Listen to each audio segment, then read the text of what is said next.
تم قبول نہیں کیے جاؤ گے، تم اور میں اس محل سے بے دخل ہو جائیں گے، سب تمہارے لیے کیا ہے میں نے، خاموش ہو جاؤ۔ شاہ تاج نے اس کے آگے دونوں ہاتھ جوڑے تھے۔ اگر وزیر باپ بننے کے قابل نہیں تھا تو آپ کو کسی دوسرے مرد ہمدان نے دانت چبائے تھے۔ وہ جتنا بھی بدتمیز یا بولڈ صحیح، مگر ماں کو دوسرے شخص کے ساتھ تصور کر کے ہی اسے گھن آئی تھی۔ جیسا تم سوچ رہے ہو ایسا کچھ نہیں ہے۔ شاہ تاج نے اپنے گال رگڑ ڈالے تھے۔ تو کیا کیا تھا آپ نے؟ اڈاپٹ؟ آپ کو شرم نہیں آئی میرے باپ کو دھوکہ دیتے ہوئے؟ میں نے ایک انگریز سے سپرم لیا تھا، اس نے اپنی مرضی سے دیا تھا، اور اسے پیسے ملے تھے۔ جیسے تم نے سوچا ویسا کچھ نہیں ہوا۔ واو! ہمدان نے زوردار آواز سے ہاتھ پیٹ ڈالے تھے۔ اتنی عقل مند ماں! آپ جانتی ہیں آپ کی وجہ سے ہر عورت ناقابل اعتبار ہو گئی ہے میرے لیے۔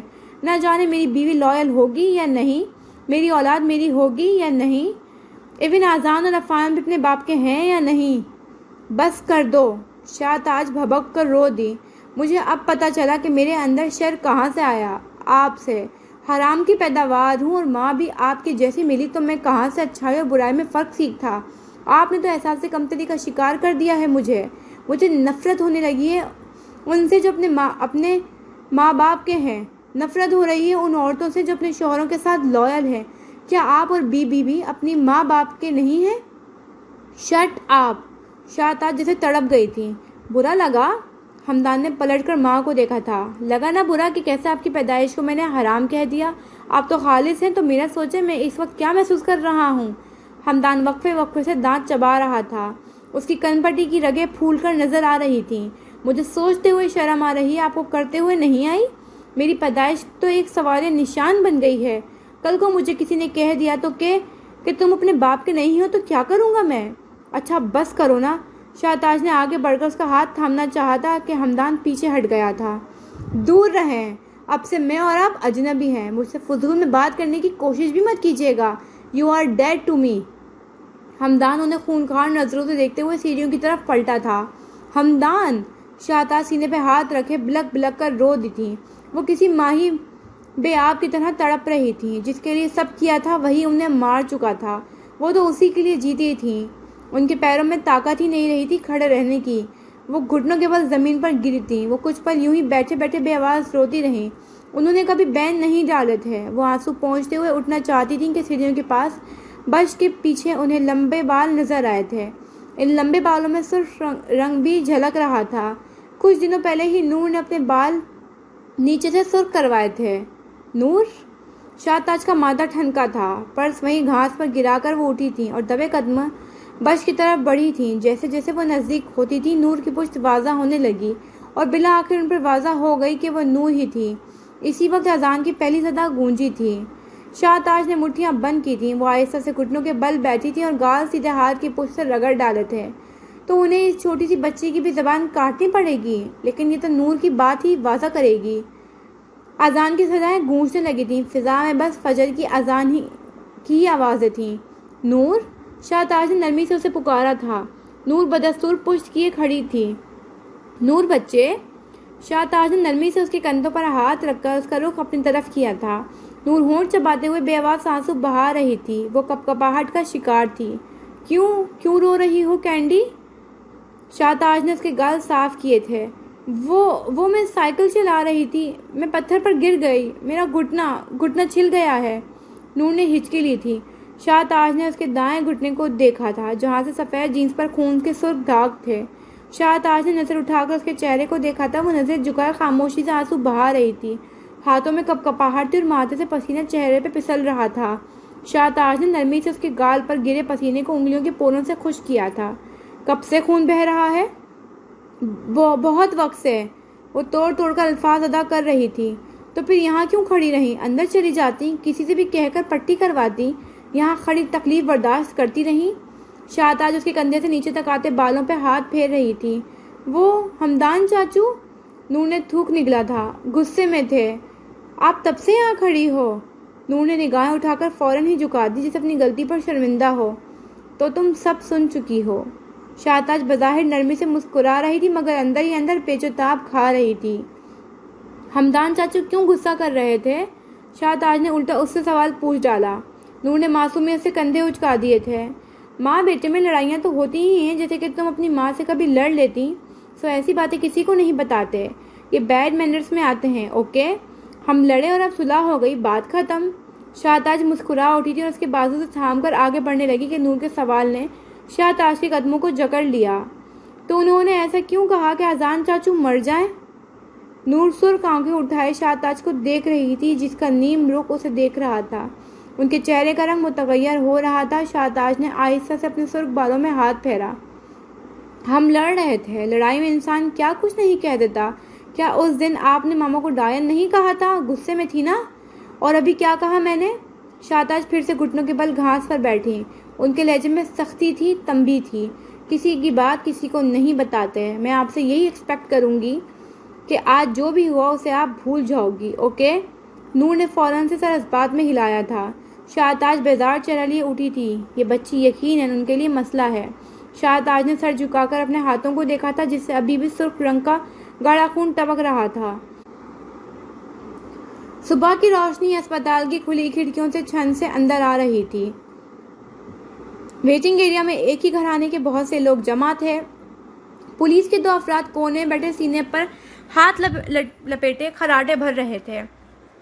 ابا میاں فاطمہ کے پاس گھر جا چکے تھے، جبکہ وانیہ ہتھیلی پر رکھے ٹاپس کو مسلسل شہادت کی انگلی سے دائیں بائیں ہلا رہی تھی۔ فجر کے بعد کی روشنی عجیب ٹھنڈی اور خاموشی سی تھی۔ اسپتال میں اتنی خاموشی تھی کہ کسی کے چلنے کی آواز بھی صاف سنائی دے رہی تھی۔ تمہارے علاوہ اور کون جانتا ہے؟ مقدس باجی کی آواز نہایت قریب سے آئی تھی۔ کس بارے میں؟ وانیہ کی نحیف سی آواز ابھری تھی۔ حمدان کے بارے میں۔ آپ کو ابا میاں نے بتا دیا؟ ہاں، ہم نے طے کیا تھا کہ اب ہم ایک دوسرے سے کچھ نہیں چھپائیں گے۔ ابھی صرف ہم 4 اور تارا باجی بھی۔ وانیہ نے سر اٹھا کر مقدس باجی کو دیکھا تھا۔ دونوں سرگوشی میں باتیں کر رہے تھے۔ تارا؟ مقدس باجی نے حیرانی سے آئیبرو اٹھایا تھا۔ وانیہ اسبات میں سر ہلاتے ہوئے پیچھے ہو کر بینچ کی پشت سے ٹیک لگانے لگی۔ عفان سر نیچے کی سامنے والی بینچ پر بیٹھے بیٹھے سو رہا تھا۔ شاہتاج نے اپنے شوہر کا قتل خود کیا تھا اور تارا باجی اس واقعے کی عینی شاہد ہیں۔ شاہتاج خوف میں مبتلا تھی اور اس نے تارا باجی کی زبان کاٹ ڈالی، اسے خوف میں مبتلا کیے رکھا۔ وہ اس قدر خوف زدہ تھی کہ شاہتاج جو کہتی رہی وہ کرتی رہی۔ اسے بالکل اکیلا اور خوف زدہ رکھنے کے لیے شاہتاج نے اس کے باپ سے قتل کروا کر اسے جیل بھیجا اور اسے بھی مروا دیا۔ مقدس باجی حیرت سے منہ کھولے وانیہ کو سن رہی تھی۔ اسے ایسا لگ رہا تھا جیسے وہ کسی بھیانک فلم کا سین سن رہی ہو۔ تم کب سے جانتی ہو یہ سب؟ مقدس باجی کے چہرے کا رنگ اب تک اڑا ہوا تھا، بہت عرصہ پہلے سے، لیکن اب اس کے بیٹے نے حد کر دی تھی، اس لیے اس کے نالائق بیٹے کو اس کی حقیقت بتانا ضروری تھا۔ تم سے کوئی پوچھے تو تم کیسے ثابت کرو گی؟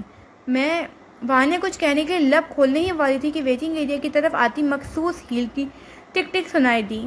عفان نے ہڑبڑا کر چہرہ اٹھایا تھا، جبکہ وانیہ اور مقدس باجی نے بیزاری سے شاہتاج کو اس طرف آتے دیکھا۔ عفان! آنکھوں میں آنسو بھرتے ہوئے شاہتاج عفان کی طرف بڑھی تھی۔ عفان فوراً ہی سیٹ سے اٹھ کر شاہتاج کے گلے لگا تھا۔ ڈرامہ! وانیہ مٹھیاں بھینچے اسے دیکھنے لگی۔ مقدس باجی نے فوراً ہی وانیہ کی مٹھیوں پر اپنا ہاتھ رکھ دیا تھا۔ حمدان کی سالگرہ والی سچویشن مت بنانا یہاں۔ مقدس باجی نے وانیہ کے کان کے قریب سرگوشی کی تھی۔ وانیہ میری جان! شاہتاج ٹوٹے بکھرے لہجے میں کہتے ہوئے وانیہ کی طرف بڑھی تھی کہ وانیہ نے منہ پھیر لیا۔ اس کا منہ پھیرنا عفان بخوبی نوٹ کر چکا تھا، مگر وہ خاموش رہا۔ شاہتاج شرمندگی مٹانے کے لیے کوہنی پر لٹکا پرس درست کرتے ہوئے عفان کی طرف مڑی تھی۔ مجھے جب سے پتہ لگا ہے میرا بی پی ہائی ہو گیا ہے، اسی لیے تو آنے میں دیر لگی، غش پر غش آ رہے تھے۔ آخر کو اسے اپنا دودھ پلایا ہے؟ اف اللہ! وانیہ نے آنکھیں گول گھمائی تھیں۔ اس کے ڈراموں پر تو دونوں بہنوں کا دل چاہا کہ آسکر ایوارڈ دے دے۔ کیا منتہا کو بتایا ہے یہاں کے حالات کا؟ ان دونوں کو آپس میں باتیں کرتا دیکھ مقدس نے وانیہ کی طرف رخ موڑا تھا۔ نہیں، میرا کسی سے بات کرنے کو دل نہیں چاہ رہا۔ وانیہ چہرے کا رخ موڑ کر بیٹھ گئی تھی تاکہ وہ شاہتاج کو نہ دیکھے۔ اچھا میں خود بتاؤں گی، ورنہ آدھا گھنٹہ تو اس کے گلے سننے کو ملیں گے۔ مجھے ہی سب سے آخر میں کیوں پتہ لگتا ہے؟ وانیہ سر ہلا کر چہرہ پھیرے بیٹھی تھی۔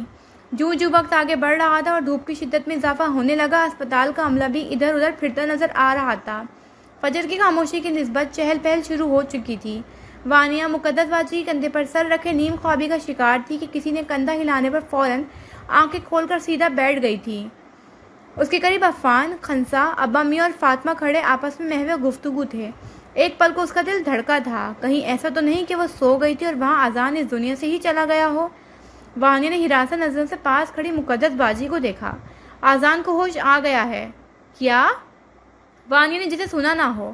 اسے ہوش آ گیا ہے مگر ابھی ہم مل نہیں سکتے، سب سے پہلے پولیس اندر گئی ہے، اٹھو شکر ادا کرو۔ مقدس باجی نے اس کا ماتھا چوما تھا۔ وانیہ کی آنکھوں سے آنسو ٹپکا تھا، ایک پل میں وہ کتنا برا سوچ چکی تھی، شیطان کے وسوسوں میں آ چکی تھی۔ خوف انسان کو آدھا ختم کر دیتا ہے اور شیطان کا انسان پر حملہ کرنا آسان ہو جاتا ہے۔ اسے بس اب اذان کے الفاظ کا انتظار تھا کہ کب اس کے منہ سے اصل ملزم کا نام نکلے اور ہمدان سلاخوں کے پیچھے کھڑا ہو۔ دن کی روشنی کراچی میں پھیل چکی تھی۔ اسلام آباد میں سب نے کیسی بھاری رات گزاری تھی، کراچی والے بے خبر تھے، اور نئی صبح کراچی والوں کے لیے کیسے تکلیف دہ تھی یہ صرف کراچی والے جانتے تھے۔ منتہا یشفین کے آفس میں کب سے ایک ہی پوز میں بیٹھی ہوئی تھی، وہ ڈبہ ابھی تک سیلڈ میز پر رکھا تھا۔ کمینہ، بھگوڑا، یشفین لان تان کرتے ہوئے اپنے کمرے میں داخل ہوئی تھی۔ ابھی معلومات لے کے آئی ہوں۔ 15 دن پہلے ہی اس نے استعفیٰ دے دیا تھا اور وہ یہاں 15 دن کے نوٹس پر اپنے دن پورے کر رہا تھا۔ کسی اور چینل میں کام مل گیا ہے، دیکھو میری کال بھی نہیں اٹھا رہا۔ یشفین نے فون کی اسکرین منتہا کے آگے کی تھی۔ آفس آورز کے بعد اس کے گھر جاؤں گی اور اس کی ماں کے سامنے اسے شرمندہ کروں گی، ایسا ماروں گی۔ بھیک نہیں چاہیے، منتہا نے آہستہ سے کہتے ہوئے اس کی بات کاٹی تھی۔ کیا مطلب؟ یشفین بالوں کے جوڑے باندھتے ہوئے اس کے سامنے ہی کرسی پر بیٹھی تھی۔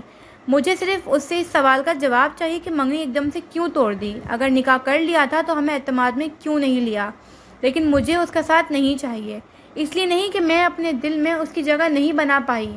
میں نے کوشش کی اور اس کے لیے یہ جاب بھی چھوڑنے کو تیار تھی تاکہ ذرات بار بار میری آنکھوں کے سامنے نہ آئے اور میں پورے خلوص دل کے ساتھ اس کے ساتھ رہ سکوں، مگر میں دھوکے باز نہیں تھی۔ تم تو مجھے اس کی محبت کے قصے سناتی تھی، یہ تھی اس کی محبت؟ پہلے وہ خوف کا شکار رہا، میں شائع ہوں کہ پردے کے پیچھے کھڑا رہا، اور اب بھی وہ ایک پردے کے ہی پیچھے چھپ گیا۔ وہ مجھے فیس ہی نہیں کر سکا، اور مجھے ایسا مرد نہیں چاہیے جو ڈرپوک ہو۔ میں اس سے صرف وجہ جاننے کی کوشش کرنا چاہتی ہوں، میں اسے تمہارے ساتھ نتھی نہیں کرنا چاہتی۔ اس نے تمہیں ایسے چھوڑا جیسے مجھے یرغمال کمال نے چھوڑا تھا۔ اٹس اوکے تانی۔ یشفین کرسی کے پہیے گھماتے اس کے قریب لے آئی تھی۔ میں بھی ایسے وقت سے گزری ہوں، مجھے تو اس شخص سے سخت قسم کی محبت تھی، پھر بھی میں نے اپنے ٹوٹے دل کو جوڑنے کے نشان اب بھی نظر آتے ہیں، مگر کم از کم وہ جڑ تو گیا ہے۔ ہیلنگ ہمیشہ وقت لیتی ہے اور بعض چیزوں کو وقت دینا چاہیے۔ جانتی ہو محبت اذیت نہیں دیتی، محبت تو بہت خوبصورت جذبہ ہے، یہ تو ڈپریشن بھی کم کر دیتی ہے، بلکہ تکلیف اس شخص سے محبت دیتی ہے جسے محبت کرنا ہی نہیں آتا۔ I am sorry. یشفین نے منتہا کے دونوں ہاتھ پکڑ لیے تھے، آنسو یشفین کی پلکوں پر تھے۔